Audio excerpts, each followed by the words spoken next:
I noticed in my life that whenever I couldn't make a decision or whenever I felt debilitated about doing something, like I felt like kind of frozen and I couldn't make my mind, is when I was overthinking, where I would look at the issue at every single angle, every single angle of what the possibilities are.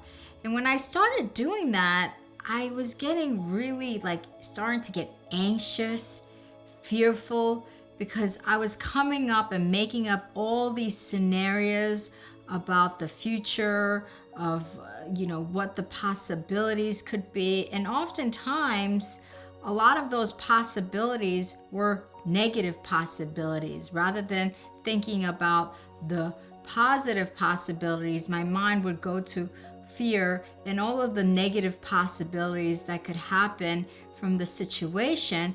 And so overthinking really made me debilitated. And so in the Western culture, we really prize the ability to think. And so that's what we call kind of our ego layer, the layer of us that is having thoughts. And these thoughts are supposed to be logical. You're supposed to go from A to B to C to D. So for example, let's say you have a health issue and you're trying to figure out the root cause, the physiological root cause of your health issue.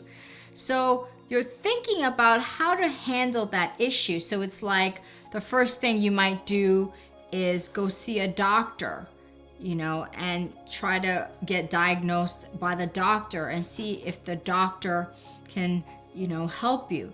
Then the second step might be to take medicine. That's the next logical step. Or to have surgery. Or, another logical step maybe to get physical therapy. So there's kind of a logical way of thinking about how to handle that situation. So it's like the Western way of thinking. There's a rational mind to the process. So when we're thinking, we're trying to find solutions on this physical time, space, reality. So this physical reality that we can see, smell, hear, and touch is one level of consciousness. So when we are thinking, we tend to be limited to solutions in this time, space, physical reality, which is always limited. It's always limited. So the solutions, the possibilities become a lot more limited for us. However, in Eastern cultures like the Indian culture, especially the yogic culture, or even like the ancient Chinese culture, or even the ancient civilizations of like the shamans, they prize more of the being state, where it's the heart mind, it's the mind of the God, where they're expanding their consciousness, they're expanding their awareness to be able to see beyond this physical time-space reality. They're going into a higher consciousness level where they could see everything. They could see everything and see beyond what's in front of us, beyond what's in front of us. And so going back to the example of our health, when we are more in this state, we are finding solutions that we never thought of before. So going back to the health issue, rather than, thinking more logically, we're thinking what we call more illogically. So, even though our symptoms may show up in a certain area of the body, the disease, the root cause may be in an area of the body that you would have never thought of, I remember when my close friend was sick for 2 years, and the doctor told her she had thyroid issues, she had this issue, she had that issue. She was constantly being misdiagnosed. And finally, when she was able to really be present with her being state rather than her thinking state, she was able to get to the root cause of her disease, the physiological root cause of her disease. And that occurred when she had done a meditation. The message had just come to her, and it was really illogical to the doctor that that was the root cause. So what the being state really yields is powerful wisdom, powerful intelligence that we're drawing from a more divine space. So I always say that we should live much, much more in the being state rather than in the thinking state, because I think in the Western culture, we're living more in the thinking state, but I say that we should live a lot more in the being state. And as we live more and more in the being state, the thinking, the right thoughts, the right logic will automatically and naturally come in. So for me, the being state is far more powerful than the thinking state. So when we are thinking, we are in what we call the ego. The thinking is really our ego, and the ego is an identification and attachment to our thoughts. So I always love the analogy of the onion when I talk about the ego, because the onion has all of these outer layers, and then there's the core of the onion. Well, the outer layers of the onion is what we call the ego. This is really not the truth of who we are. The truth of who we are is this egoless being, which is pure positive energy of God and love. That's the core of us. That's the truth of who we are. So all of this outer layer are just our thoughts that we identify with and that we attach ourselves to. So when we have a thought, for instance, my name is Jen and I am the president's wife, we're identifying ourselves with the name Jen and that we are the president's wife. And then as we keep saying that over and over to ourselves, we attach ourselves to that thought. So once we attach to ourselves to that thought, that's when we have suffering, because that's who we think we are. And when we don't have the status anymore, then we suffer because we are so attached to that thought, and that's what we believe we are. That's what we believe who we are. We believe that we are Jen, and we are the president's wife. So we get attached to that thought, and then we suffer when this changes. It's the same thing as saying, I have 3 homes and 3 cars. As we keep identifying and attaching to that thought that we have 3 homes and 3 cars, we suffer, because when we lose the 3 homes and 3 cars, we feel empty. We identify our self-being, our self-worth to those material things. So as we keep having these thoughts and attaching to those thoughts, we suffer more and more. And this is one of the essential teachings of Buddhism, that when you keep attaching yourself to the ego layer, you're going to inevitably create suffering and pain in your life. And that's not to say that we can't have names. You know, we need names. We need, my name is Moon, your name is Jennifer, his name is Dan, I have 3 cars, I have a house, whatever. We do need that. We do need that as signposts, as guidance to navigate in this practical time, space, reality world, right? Because if we don't have names or we don't have social security numbers, we can't have signposts to be able to navigate through life, right? We need those things. But the problem is that rather than using those things as signposts to guide us, to just guide us through life, we use them and attach ourselves to them so strongly that we are saying that is who we are. We are the president's wife.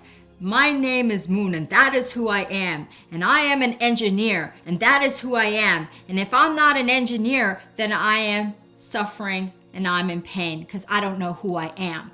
So that's the problem of the ego, is that we tend to attach ourselves so tightly to that thought. Because if you think a thought a million times, it becomes a strong belief. A thought is when you think something a million times. So if you think a million times, I am Moon Cho and a blogger, then you truly believe it. And when I am no longer Moon Cho and a blogger, then I create suffering and pain. But that is really not who I am. All of this Leo is not who I am. It's just the ego layer. So when we peel away all of this ego layer through meditation, through living in the power of now, we get to the core. We get to the truth of who we are. We get to this truth, which is a non-physical energy of pure positive love. We're pure positive, non-physical energy that is limitless, that is eternal. Because this state never dies. This state never dies. The ego can die. Once you release those thoughts and you no longer identify and attach yourself to those thoughts, you're just returning home to your soul. You're returning home to your truth. And that's why one of my favorite slogans is, and I use it as my company slogan, is come home to your soul. You're coming home to your soul. When you are in this egoless being state, this pure positive energy of God and love, where you return home to your soul, you are powerful beyond measure. This level of consciousness, which is a much higher consciousness level, there's unlimited possibilities. It is eternal. You're talking about unlimited possibilities. So as you keep returning to this state, your life becomes more unlimited. Your life becomes more expansive. Your life becomes more powerful. It's like this pure positive energy being wants to shine its eternal state out into the universe. It's looking to shine its light out into the universe. And that's where you have infinite possibilities. That's when that illogical solution to a problem that you have just pops in.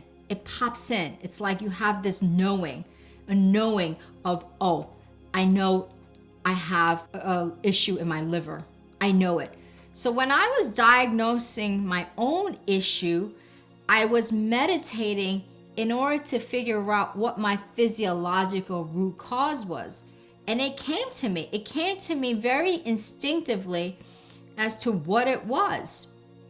And I diagnosed myself correctly because once I started to work on that issue and meditate and change my diet, surely but slowly, the condition became better and better. It took time. It took time, and I still work on it to this day. It took time, but my condition got better and better because I was really tapping to my state of being to inform me as to what to do about my health. So being is more powerful than thinking, and I'm not putting down thinking. Thinking is important and it has its place. But you want the thinking to follow the being. So if you're being first, the thinking will naturally and organically come, and you will have the right thinking, the right thoughts to make the right decisions in your life. So let me recap again. Thinking is the state of when we are rational. It's like A, B, C, D.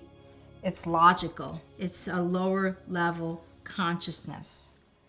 It's also bound by this physical, everything that we could see, smell, hear, and touch, this physical time-space reality. And when we think too much, we're creating resistant, blocked energy because we're confused. We're creating resistant, blocked energy. There's just too many thoughts. And when we have too many thoughts, we're creating that resistant, blocked energy. And so when we are just being like this man and just being fully present with this moment, it's not logical. It's not rational. We're just being right here, right now. It's a non-physical wave energy.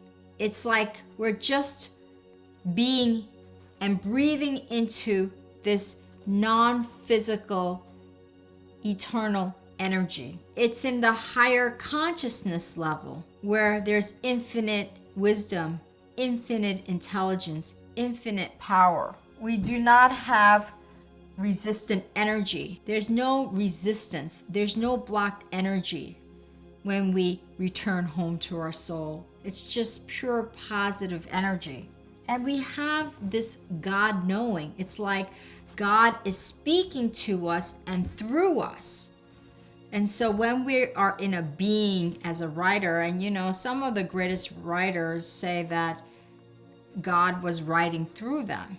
It's because they were writing while they were being, not when they were thinking. Or if you're a great scientist or engineer, a lot of times when you find that great invention is the state of being. And then the thinking follows that being. And then you take the steps to support that being through the thinking. So being is far, far more powerful because it gives you unlimited possibilities. It gives you unlimited knowing. It gives you unlimited wisdom. It gives you unlimited intelligence. It allows you to be the truth of who you are, which is this pure positive energy of God and love. So try to live more in the being state as opposed to the thinking state by living more and more fully in the power of now. By being fully present in the now is when you are living more in your being state rather than your thinking state. So if you have any comments, experiences about living in your being state that you found to be so magical, please share it, because your comments, feedback, experiences really help me and my community at large. And if you like this video, please make sure to share it and subscribe to my channel. And if you want to visit all of my spiritual and holistic living tips, just go to my website at yinandyangliving.com. Thank you. Namaste.